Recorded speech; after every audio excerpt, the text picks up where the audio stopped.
Delco. What is Delco? Urban Dictionary, maybe the best definition of any place in the history of any place. Delco is the nickname for Delaware County. Not just a place to live, it's a way of life. Delco isn't something you obtain with a short visit while you're passing through. Never has been, or don't actually live here, you just won't understand. Delco is something you can spot across the bar while out of town. Speaking of bars, there's 42-to-1 ratio when it comes to bars to libraries. Delco people love being from Delco. I don't know if there's anything special from Delco, except being a Delco guy, I kind of like it. What is up, Delaware County, and welcome back for another high school baseball preview episode. Brennan Ricciardi here. We got a packed house. We got 4 position players. We got 2 pitchers coming on here for Episcopal. Spencer Schuh, Owen Peiffer, Dillon Walls, and Reggie King. Gentlemen, how you guys doing? Doing good. How you doing? Thanks for coming on. Before we kind of get into the 2026 season, kind of just wanted to talk a little bit about last year. Really good year for you guys, 18-9-1 overall, second Interac, second in the state. What were your kind of overall thoughts on last season as a whole, just from start to finish? Yeah, I mean, I think generally we built a player-led culture. We're building on it last year, and so that really, we didn't have a ton of seniors, but they did a great job taking on that role and kind of just getting everyone involved, just with, not having everything up to the coaches and kind of taking some responsibility on ourselves. Whose mic are you taking here? You were hurt. Did you miss the entire season, or was it early in the season? Yeah, no, the whole year last year. But it was a really good year. It was good to see. It was, again, a lot of player-led type of team. So it was a good year. Did you get hurt in baseball or in a different sport before? No, I got hurt sophomore year. That's right. Yeah. So what did you hurt that kept you out the entire season? Both my shoulders and my elbow twice. Oh, jeez. All right, let's stay healthy this year. Yeah, it was my first year with the team, and I feel like it was a good job of being like Spence said, player-led, and I feel like we did a good job staying together. That's all I got. Did you come from a different school, or just were you on JV you're talking about? I came from a different school, so we're at around here? Or? Not around here, no. So like coming into a new team junior year, it was a big change, especially like Interac ball is different. But I feel like we did a good job of just fighting through the whole year, taking it game by game. Like everyone else said, like the player-led was a big part of it, but I also think a big part was like focusing on us and like running our own race, playing our own movie, like not focusing on others, but just doing what we do, controlling our controllables and everything. All right. Obviously, you guys ran into Malvern in the state championship. Didn't go your way, but how important is it, especially as you mentioned, a team that's returning a lot of guys from last year, to have that experience and know, they're the standard and I think Freddie said it, they're the mountain. That they're the ones you're going to have to go through at some point. Yeah, I mean, at the end of the day, it's just we got to play our own game. I think we kind of beat ourselves. We got to we can't let that happen, that's really all I got. Yeah. I mean, every game in the Interac is important. It's not just one or a few, it's all of them. So that's something we're just focused on this year. We got to get the Interac playoffs going. I've been trying to push for that, and that'd be cool. I guess, really cool. Yeah, you guys, you have that tournament. Our problem last year was Haverford and Radnor went 15-1 and were in different district brackets, so they just couldn't. They had to split the championship. I think split championships are dumb, but all right, let's kind of turn the page a little bit to 2026. We'll talk to them about more of the pitching side of things, but we'll start on offense for you guys. Really not too many people gone, right? Like Jake Verbitsky's gone. I know Logan swung it a little bit last year. Will Cohen, let's see, do I have anybody else here? I think pretty much the core. Obviously, you're coming back. Mike Schaefer's coming back. So how confident are you guys in this lineup, knowing that you've all had last year, very good last year, to build off that? Just really excited, trying to work on the mental game, having confidence but not overconfident, just doing the little things right. Our coach has harped on a lot of things, trying to get a lot of hits, not just the one big one.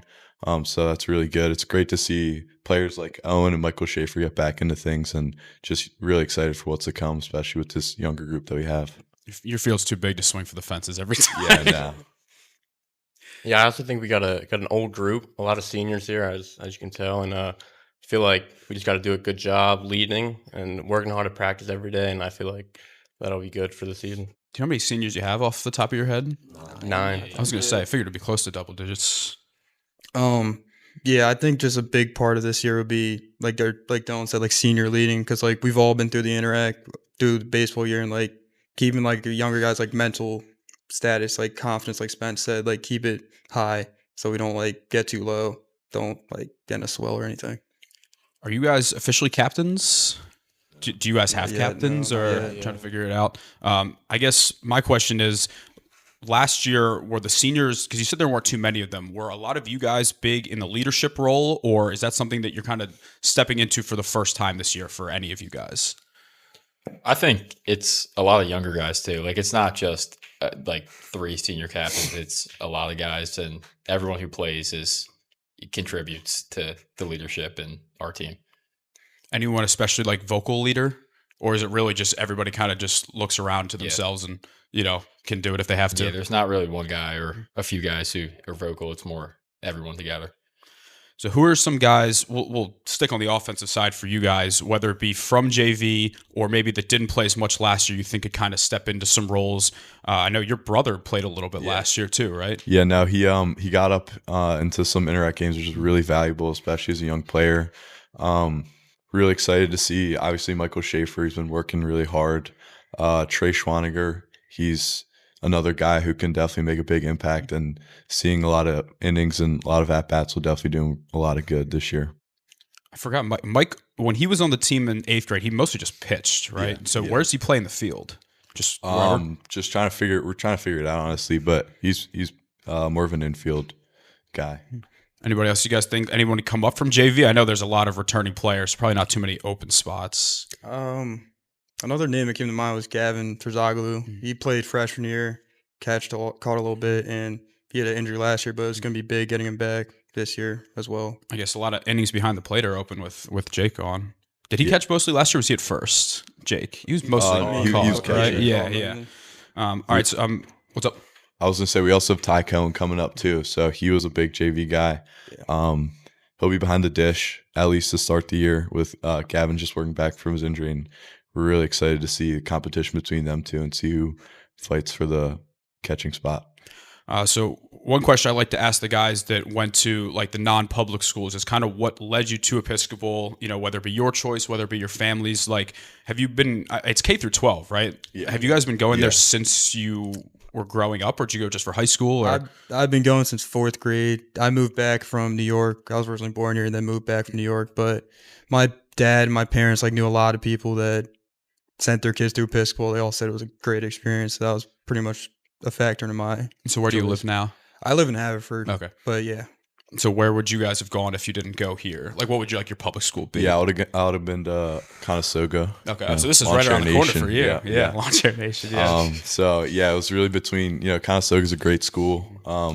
But my dad teaches at EA. I got to experience a little bit of the community when I was younger. So I just knew that it was a place that I kind of fit right in and love the community and culture around EA. It's a great campus. Yeah, I mean, it looks like a college campus, and best field in Delco too. Yeah, beautiful. Whoever does the grounds crew there is unbelievable. Yeah, hopefully we can get on it soon. Yeah. Where did you say you were from? I would go to Daniel Boone High School. It's like Pottstown area. So how far is your drive every morning? It's like 40-ish minutes. Ooh, wow. What about you? Where would you have gone? We went to Daniel Boone together. Yeah. We live close to each other. Yeah. Cool. Yeah. All right, so let's talk a little bit about college. Spencer, you're heading to Franklin and Marshall. A couple local guys there as well. I know Fuscaldo from Haverford School, Blake Havertine from Radnor's going there as well. So talk to me about your recruiting process, kind of what led you there. Yeah, so I mean, they're really the first school to reach out, and they're persistent throughout the whole process. Just between them and a couple other Centennial schools, it just stood out to me. Beautiful campus, love the coaching staff, love the culture that they have there, and it's just a beautiful place. Lancaster's a cool area. Yeah. My girlfriend lives in like Lebanon. It's like a little north of Lancaster, but they have a lot of, it's old school, but like they got a really, it's not like your traditional college town, but like it's a cool place to be. Owen, I see you're going to East Carolina. Are you thinking about playing club? Because they have a really good club team there. I'm thinking I'm hanging it up after this year. You think so? That's a shame. I think so. Well, hopefully the shoulders can make it through this year. Yeah, but what I kind hope of, just for non-baseball reasons, it was, I'm sure the campus is gorgeous down there. it's You're just sick of the cold. Yeah, I mean, I'm excited to just go south, and I really loved it there. So Join the jungle. Yeah, The it fan was- section. Is it north or south? North Carolina. North. Yeah. Nice. Dylan, as we talked about, shout out my guy Cam Medic, coach for Gardner Webb. What was your recruiting process like? And how that's also North Carolina, correct? North Carolina, yeah. So it started like last summer with them. Reached out early summer, came out to see me play a few times, got in contact with the coaches, and then made it down there. And it was liked the spot, liked what the coaches stood for. Good team culture down there, and it's North Carolina baseball. Get out of the cold up here. So I think is that Big South? What Big conference? South Is that what it is? conference, Yeah, yeah. that's what I thought. Reggie, Belize still uncommitted, correct? Yeah, we're still figuring it out. Are you planning on either playing? You play basketball too, right? I do, yeah. Are you planning on playing ideally one of them or both in college? Ideally baseball, yeah. Yeah. But Have you had any conversations or just keeping it off the record for now? I've had a few with some schools, but not in specific. Yeah, I mean it's we've had plenty of guys just commit during the season, so never too late. All right, boys. Last question I have for you guys, and we'll get the pitchers on here. If you guys are to accomplish all your goals, win the Interac, win the state, what would you say is just one thing that you guys have to focus on in order to do so? Just controlling what we can control. Every day, you're not gonna win every game. You're not gonna make every play, all that kind of stuff. But kind of have a short memory, especially with hitting, especially with fielding. Just really working to do your best, and if you don't, which happens, then forget about it. Make sure you do the best on the next play. Yeah, I think just having all the guy, like every guy on our team, just do their job, and whatever that may be is just as valuable to one person as it is to another. And I think that's how we will succeed this year. Yeah, I think just coming to practice every day, working hard, just giving it your all. Every day you're not gonna have your best stuff. You're not gonna be feeling the best every day, but just giving what you got for the day, take it day by day, game by game, and go from there. Yeah, like similar with Dylan said, like Coach Grandieri says, like not every day is gonna be awesome, but try to have as many awesome days as possible. So just try to keep working hard every day, getting good work in, and keep things positive.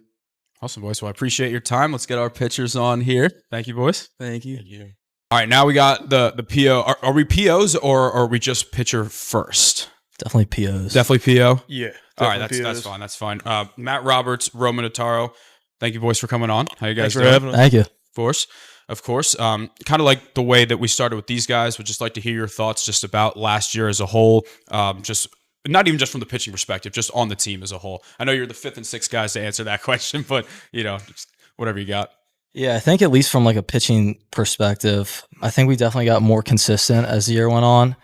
And I think the pitchers really like grew into their roles. And just as like a whole, I think the pitching staff just kind of knew what they were doing a little more. Every day was just kind of got better. Yeah, I mean, our sophomore year, we got a new pitching coach, EJ Moore. He's been awesome for the program, and he's really confident in us. So it's kind of like plays off that, like you're confident in yourself, and coach behind you really believes in you. And had a few speed bumps at the beginning of the year last year, but all that adversity was good, and we grew from it. And I think that served us really well at the end of the season. So from the pitching perspective, when we interviewed like the public school teams, they can only play 20 total games. You guys can play all these games. You guys go down to Florida. You have all these non-conference games. So how nice is it to be able to have all of these extra games to let some of the arms that may not pitch quite as much during the Interact games, but like if someone gets hurt or if someone's needed in a big spot, like you guys have that experience to go out there in those non-conference games. Yeah, I mean, I think we have over 30 games scheduled this year. But we also have like, what do we have, 16 arms? Yeah. So we got like a lot of arms. So I think we're just excited to like go out there and just pitch when we can, and getting these other guys, the new guys, a lot of like younger guys, just opportunities to go out there and compete as well. Yeah, I mean, we got every arm is a legit arm in our program at this point. So it's like every game, it's not a tryout, I wouldn't say, but it's like your spot's not really like secure at this point. So it's a good problem to have. Yeah, exactly. Right. It's like you got to pitch the best you can, and you're going to have off days, but give it your all every single time you're on the mound. And that's kind of something that Coach EJ is pounding into us, and it's been good. So it seems like, Hunter West has kind of stepped into that top role, going to Duke. How nice is it to be able to send him out there and just know that you're getting a quality start every time and be able to have, the arms not necessarily saved like for that given day, but just know he's going to go out there and give you something good.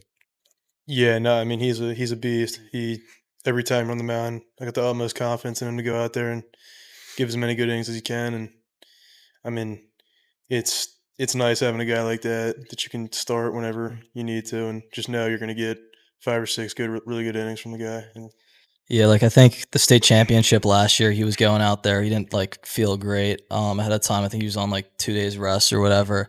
But like he goes out there and he like fights no matter like how he's feeling. So I think that's just great to like have that, and just like I think it's just good for the younger guys to like see that as well and just kind of see like how he approaches it. Sometimes you got to just grind through it, All right, let's talk a little bit post-high school. Roman, you're joining the brigade of Delco. Are you from Delco or are you outside? well, I mean, like a little fringe, I'd say. But yeah, I think at this point there's maybe like 11 of their players from either Delco or like the Narberth, like Harriton, Lower Marion guys.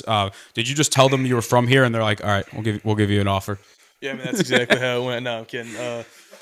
No, I mean the normal recruiting process, and I played Little League. Jack Mahalik from Marple. Yeah, so he was good. I would text him a lot during the process, and he said he loved the culture there, and from like all the guys he met so far, and seemed like a good group of guys, good coaching staff. So Were you Newtown Edgemont or? yeah, Newtown Edgemont Little League. Matt, Wake Forest, is that correct? Yeah, I'm going to Wake Forest. I think I may hang up the cleats like like Pife was saying too. Well, that means the one bright side is you can throw as many pitches as you need to this year, and you don't have to worry about anything after that. Kind of not necessarily last question, but kind of a question just about the Interac as a whole.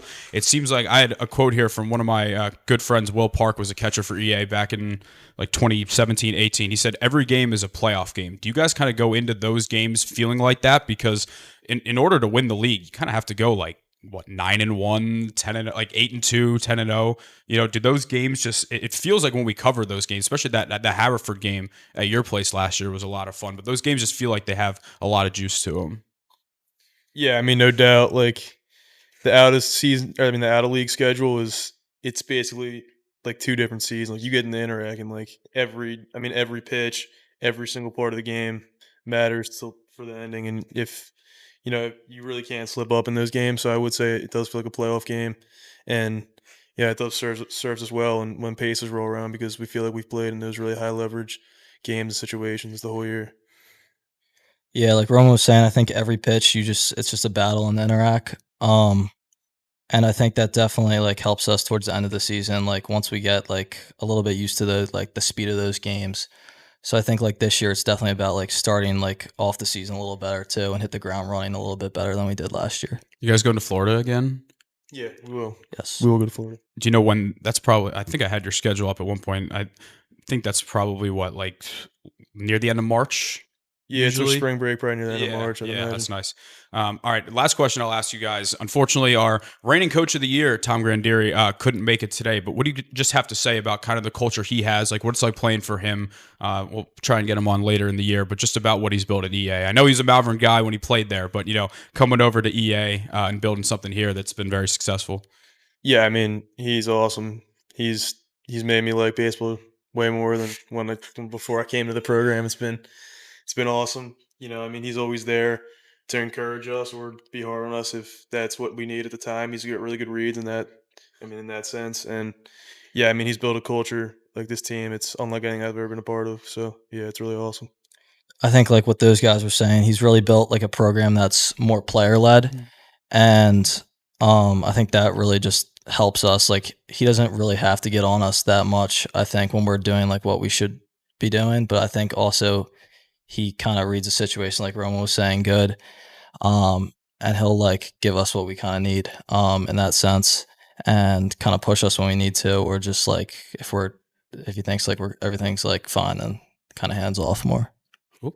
All right, boys. Well, thank you all for coming in today. We appreciate you for having taking the us. time. I'm sure Thank we'll you. have you guys out on one of the game of the weeks at some point. Usually we get the Haverford one, mostly at your place because the view is just awesome and that field's great and we don't need 14 home runs.